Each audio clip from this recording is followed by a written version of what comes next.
Hey everyone, so in this video, I'm going to show you how to change payment method for Doordash.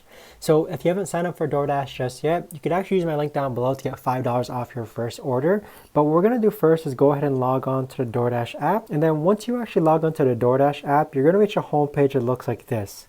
Now on the bottom right hand corner, you're going to click on that tab that says me. And then from here, you're going to scroll down and under account settings, go ahead and click on payment. So from here, you can actually see all your saved payment methods. You can see ways to actually add a payment method. So maybe you want to add a credit card, use PayPal, Venmo, Cash App. And so with that, there's a lot of different ways you can actually go ahead and pay for DoorDash meals.